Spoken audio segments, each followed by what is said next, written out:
Oke teman-teman, pada video kali ini kita kembali mengulas seputar hukum dengan penjelasan yang sangat sederhana dan mudah dipahami.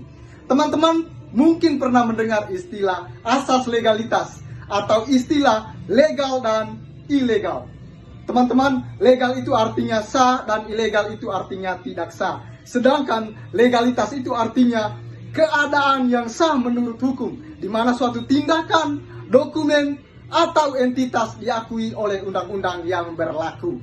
Nah teman-teman, berbicara tentang asas legalitas berarti sangat erat kaitnya berbicara kepastian hukum, atau asas legalitas menjamin kepastian hukum. Artinya hukum itu harus jelas dan dapat diprediksi, tidak abu-abu. Teman-teman, dalam asas legalitas terkandung 3 unsur. Yang pertama itu nullum delictum nulla poena sine previa lege poenale. Artinya tiada seorang pun dapat dipidana kecuali atas kekuatan peraturan perundang-undangan yang telah ada sebelum perbuatan itu dilakukan. Contohnya, pada hari ini saya melakukan suatu tindakan yang notabene belum ada aturan yang mengatur, sehingga hukum pidana tidak boleh kemudian memberi sanksi atau mempidanakan saya. Yang kedua, asas non-retroaktif. Artinya hukum pidana tidak boleh berlaku surut atau berlaku mundur. Contohnya teman-teman, pada tahun 2024 saya melakukan suatu tindakan yang belum ada aturan yang mengaturnya, dan baru ada aturan di tahun 2025. Maka tindakan yang saya lakukan itu tidak boleh diproses berdasarkan aturan atau undang-undang yang lahir di tahun 2025.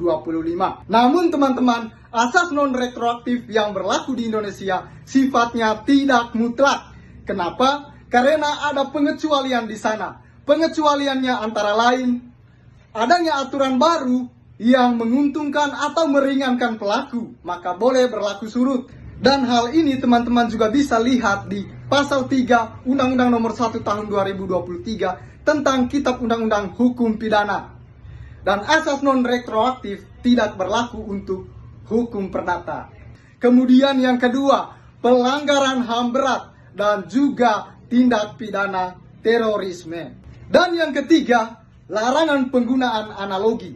Analogi artinya praktik menerapkan ketentuan hukum pidana pada suatu perbuatan yang sebenarnya tidak diatur di dalam undang-undang, tetapi memiliki kesamaan atau kemiripan dengan tindak pidana yang diatur. Atau sederhananya, proses menarik kesimpulan atau penerapan suatu aturan hukum terhadap kasus yang serupa, tetapi tidak secara eksplisit diatur di dalam undang-undang.